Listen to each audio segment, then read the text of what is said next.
रात के ठीक 2:11 बजे इंडियन रेलवेज की एक पुरानी एक्सप्रेस ट्रेन दिल्ली से बनारस की ओर बढ़ रही थी। सर्दियों की काली रात, कोहरे से ढकी पटरी और कोच S9 में बैठे थे 6 लोग जो एक दूसरे को नहीं जानते थे, लेकिन 6 में से एक सुबह तक इंसान नहीं रहने वाला था। अजीब चेतावनी। जब सबने टिकट चेक किया तो नीचे छोटे अक्षरों में लिखा था, 2:17 AM से 2:23 AM तक खिड़की से बाहर न देखें। नियम उल्लंघन करने पर रेलवे जिम्मेदार नहीं होगा। सब हंसे।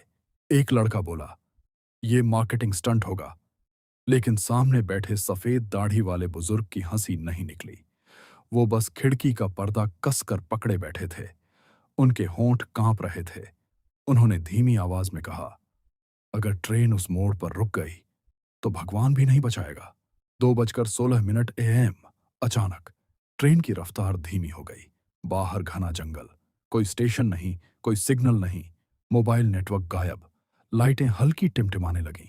घड़ी 2:17 पर अटक गई और तभी पटरी के नीचे से कुछ घसीटने की आवाज आई, जैसे कोई ट्रेन के साथ साथ रेंग रहा हो। धीरे धीरे खिड़की के बाहर साए दिखाई देने लगे, लेकिन वो पेड़ नहीं थे। वो चल रहे थे, उल्टे पैर, लंबी भुजाएं, चेहरा नहीं, बस खाली काली जगह। पहला पाप देखना। रोहित, जो अब तक मजाक उड़ा रहा था, बोला, मैं देखता हूं।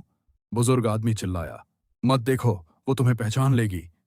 लेकिन रोहित ने पर्दा हटा दिया और उसने जो देखा वो जिंदगी भर नहीं भूल सकता था। पटरी के किनारे एक औरत खड़ी थी। उसकी गर्दन टेढ़ी, आंखें गड्ढों जैसी खाली, बाल जमीन तक लटकते हुए। लेकिन सबसे डरावनी बात, उसका चेहरा उल्टा था। वो मुस्कुरा रही थी और अचानक वो ट्रेन के साथ दौड़ने लगी, इतनी तेज कि ट्रेन पीछे छूटती जा रही थी। 2:19 AM वो अंदर आ गई। अचानक ट्रेन की खिड़की पर धीरे धीरे किसी के नाखून रगड़ने की आवाज आई। चुर्र। सबने खिड़की की ओर देखा। वो औरत अब बाहर नहीं थी, वो कांच के बिल्कुल पास खड़ी थी। उसकी आंखें सीधे रोहित को देख रही थीं और फिर उसने अपना सिर 180 डिग्री घुमा दिया। धीरे धीरे उसके होंठ खुले और अंदर से मानव आवाज नहीं, बल्कि सैकड़ों लोगों की फुसफुसाहट निकली।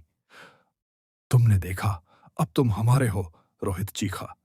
लेकिन आवाज गले से बाहर नहीं निकली। उसका शरीर अकड़ गया, आंखों से खून बहने लगा, हाथ पैर उल्टी दिशा में मुड़ने लगे और अचानक उसका शरीर हवा में उठ गया और खिड़की के अंदर से बाहर खींच गया। कांच टूटा भी नहीं, बस वो गायब हो गया। 2:23 AM।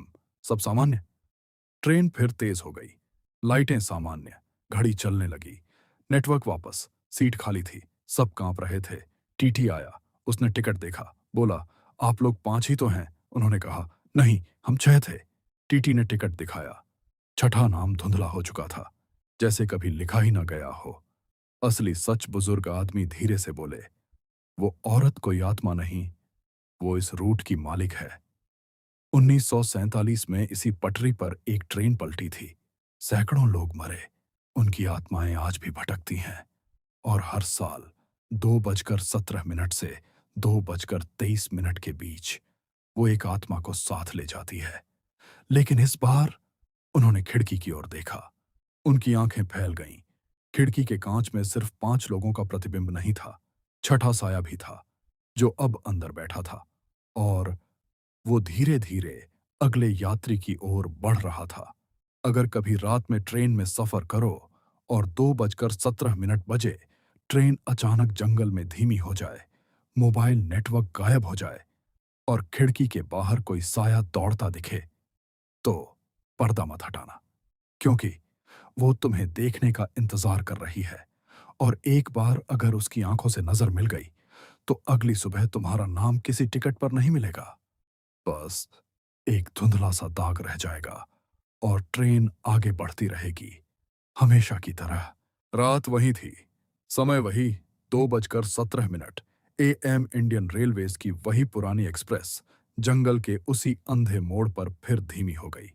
लेकिन इस बार कोचेस 9 में बैठे लोगों को याद भी नहीं था कि पिछली रात कोई गायब हुआ था, जैसे किसी ने उनकी यादें चुरा ली हों। अगली सुबह जो हुआ, ट्रेन सुबह 6 बजे बनारस पहुंचनी थी, लेकिन स्टेशन मास्टर ने रिपोर्ट लिखी, ट्रेन 14309 आज प्लेटफॉर्म पर पहुंची ही नहीं। कोई सिग्नल रिकॉर्ड नहीं, कोई सीसीटीवी फुटेज नहीं, जैसे वो ट्रेन कभी चली ही नहीं। लेकिन सच्चाई इससे भी ज्यादा डरावनी थी। ट्रेन चल रही थी, बस हमारी दुनिया में नहीं। कोच S9 में अब क्या हो रहा था? यात्रियों को लग रहा था ट्रेन लगातार उसी जंगल में घूम रही है। खिड़की के बाहर वही पेड़, वही टूटी हुई लाल सिग्नल लाइट, वही मुड़ा हुआ बोर्ड। बार बार एक औरत ने घड़ी देखी, 2:17 AM। वो चिल्लाई, सुबह क्यों नहीं हो रही? किसी ने मोबाइल देखा, नेटवर्क नहीं। बैटरी 100% से 1% पर गिर गई और फिर पूरा कोच अंधेरे में डूब गया। इस बार उसने खुद अंदर कदम रखा। खिड़की के बाहर धीरे धीरे कोई चल रहा था। नहीं, चल नहीं, खिसट रहा था, नाखून कांच पर रगड़ते हुए। चर्रार, पर्दा अपने आप हिलने लगा और इस बार वो औरत बाहर नहीं रुकी। कांच पर दरारें आईं, लेकिन टूटा नहीं। उसका चेहरा कांच के अंदर घुसने लगा, जैसे पानी में हाथ डालते हैं। धीरे धीरे उसकी गर्दन अंदर आई, फिर कंधे, और वो कोच के अंदर खड़ी थी। असली चेहरा उसका चेहरा अब उल्टा नहीं था। अब उसके चेहरे पर उन सब लोगों के चेहरे थे जो सालों से गायब हुए थे। हर सेकंड चेहरा बदलता। एक बच्चा, एक बूढ़ा, एक औरत, एक सैनिक, और फिर रोहित, वही लड़का जो पिछली रात गायब हुआ था। वो मुस्कुरा रहा था और उसने कहा, यह ट्रेन अब कभी स्टेशन नहीं पहुंचेगी। एक एक कर औरत ने हाथ बढ़ाया, उसकी उंगलियां लंबी, टेढ़ी, जिसे छूती वो इंसान धीरे धीरे पारदर्शी होने लगता, जैसे धुंध बन रहा हो। एक यात्री चिल्लाया, भगवान के लिए हमें छोड़ दो। औरत की आवाज गूंजी, तुमने हमारी दुनिया में झांका, अब तुम हमारी दुनिया का हिस्सा हो। सच्चाई जो कोई नहीं जानता, 1947 में इसी पटरी पर एक ट्रेन दुर्घटनाग्रस्त हुई थी। सैकड़ों लोग मरे, उनकी आत्माएं शांति नहीं पा सकीं। हर साल एक रात वो ट्रेन उसी समय उसी जगह दूसरी दुनिया में फंस जाती है, और जो भी उस समय खिड़की से बाहर देखता है वो उस दुनिया का टिकट ले लेता है, बिना वापसी के।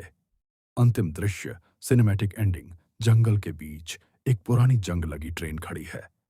उस पर नंबर लिखा है 14309। अंदर खिड़की के पास 6 लोग बैठे हैं और बाहर पटरी के किनारे कुछ साए इंतजार कर रहे हैं। धीरे धीरे कोई पर्दा हटा रहा है। घड़ी फिर से 2:17 पर अटक गई है और ट्रेन फिर से चल पड़ी है। चेतावनी, अगर कभी रात में ट्रेन में सफर करो और अचानक लगे कि ट्रेन गोल गोल घूम रही है, समय रुक गया है, तो खिड़की से बाहर मत देखना, क्योंकि कुछ दरवाजे एक बार खुल जाए तो वापस बंद नहीं होते। रात, फिर वही तारीख, घड़ी 2:17 AM। इंडियन रेलवेज के कंट्रोल रूम में अचानक सभी मॉनिटर एक साथ झिलमिलाने लगे। स्क्रीन पर एक ही नंबर बार बार चमक रहा था, 14309। लेकिन रिकॉर्ड के अनुसार यह ट्रेन 2 दिन पहले गायब हो चुकी थी, और फिर वो वापस आ गई बनारस जंक्शन के प्लेटफॉर्म नंबर 4 पर, बिना किसी सिग्नल के, बिना किसी घोषणा के। एक पुरानी जंग लगी ट्रेन आकर रुक गई। उसके डिब्बों पर काई जमी थी, शीशे धुंधले, लाइटें टिमटिमा रही थीं। ऐसा लग रहा था जैसे वो सालों पुरानी हो। लेकिन उस पर वही नंबर था, 14309। दरवाजे अपने आप खुले, प्लेटफॉर्म पर खड़े लोग हैरान थे। कोई अनाउंसमेंट नहीं, कोई गार्ड नहीं, कोई ड्राइवर नहीं। धीरे धीरे कोच S9 का दरवाजा अपने आप खुला। अंदर लोग बैठे थे, सीधे, शांत, बिल्कुल स्थिर, जैसे मूर्तियां। उनकी आंखें खुली थीं, लेकिन उनकी पुतलियां नहीं थीं, बस काला अंधेरा। वो अब इंसान नहीं थे। एक रेलवे कर्मचारी अंदर गया। जैसे ही उसने एक यात्री को छुआ, उसकी त्वचा राख की तरह बिखर गई और सीट पर बस एक काली परछाई रह गई। और फिर सभी यात्री एक साथ खड़े हो गए। उनकी गर्दनें धीरे धीरे 180 डिग्री घूम गईं और उन्होंने एक साथ कहा, अब बारी तुम्हारी है। असली भय शुरू। पूरा स्टेशन अंधेरे में डूब गया। लाइटें बंद, सायरन बंद, मोबाइल नेटवर्क गायब। सीसीटीवी फुटेज में जो रिकॉर्ड हुआ वो और भी डरावना था। वीडियो में दिखा प्लेटफॉर्म पर खड़े लोग धीरे धीरे एक एक करके ट्रेन की ओर चलने लगे, जैसे किसी ने उन्हें बुलाया हो। उनकी आंखें खाली, चेहरे भावहीन, और वो सब खिड़कियों के सामने जाकर खड़े हो गए। खिड़की के उस पार खिड़कियों के अंदर अब सिर्फ एक औरत खड़ी थी। वही उल्टा चेहरा, वही लंबी मुस्कान, लेकिन अब उसकी आंखों में पूरा स्टेशन दिख रहा था, जैसे वो हर किसी को अंदर खींच रही हो। जो भी उसकी आंखों में देखता, वो वहीं जम जाता। फिर धीरे धीरे उसका शरीर धुंध में बदल जाता और वो ट्रेन के अंदर चला जाता। शहर में फैलती परछाइयां। सुबह जब लाइटें वापस आईं, स्टेशन खाली था, ट्रेन भी गायब, लेकिन पूरा शहर बदल चुका था।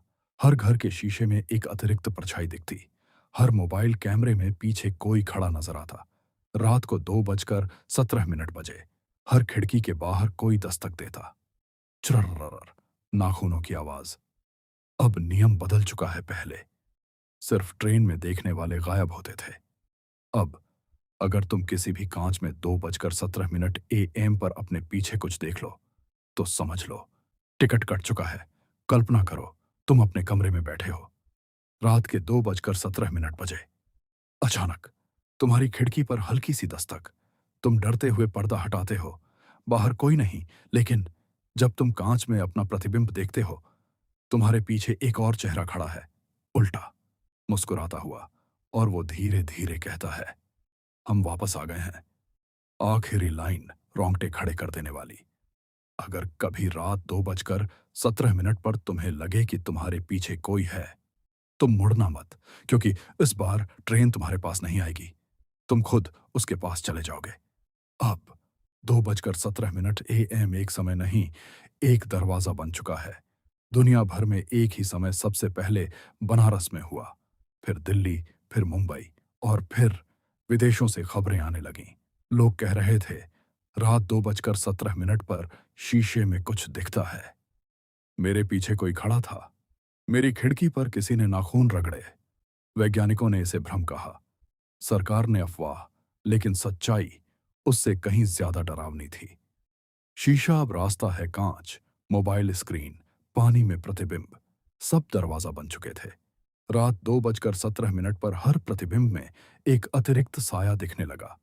पहले वो बस खड़ा रहता, फिर वो धीरे धीरे मुस्कुराने लगा, फिर उसने हाथ हिलाना शुरू किया, और एक दिन उसने कांच के अंदर से बाहर हाथ निकाल लिया। दुनिया रुक गई एक रात। पूरी दुनिया में सभी डिजिटल घड़ियां एक साथ 2:17 पर अटक गईं। बिजली चली गई, इंटरनेट बंद, हवाई जहाज हवा में ठहर गए, ट्रेनें पटरी पर रुक गईं, और हर कांच में अब वो औरत अकेली नहीं थी। हजारों साए थे, उन सब की आंखें खाली, उनके चेहरों पर वही मुस्कान। वो आत्माएं सिर्फ लोगों को ले नहीं जा रही थीं, वो जगह बदल रही थीं। धीरे धीरे हमारी दुनिया उनकी बन रही थी, और उनकी दुनिया हमारी। अब जो लोग गायब हो रहे थे, वो मर नहीं रहे थे, वो कांच के उस पार जी रहे थे, और हम धीरे धीरे उनकी तरफ खींच रहे थे। कल्पना करो, अभी रात है, तुम ये कहानी सुन रहे हो, घड़ी देखो, कहीं 2:17 तो नहीं। अगर है, तो अपने आसपास कोई भी कांच मत देखना। मोबाइल स्क्रीन बंद कर दो, खिड़की से दूर हो जाओ, क्योंकि कहानी सुनने वालों में से हर बार एक श्रोता गायब हो जाता है, और उसे पता भी नहीं चलता कि कब उसका प्रतिबिंब उसकी जगह ले चुका है। अगर अभी तुम्हें लगे कि तुम्हारे पीछे कोई खड़ा है, तो मुड़ना मत, क्योंकि शायद तुम अब भी इस तरफ हो, लेकिन अगर तुमने मुड़कर देख लिया, तो अगली बार जब कोई 2:17 पर शीशे में देखेगा, उसे तुम्हारा चेहरा दिखाई देगा, उल्टा, मुस्कुराता हुआ और इंतजार करता हुआ।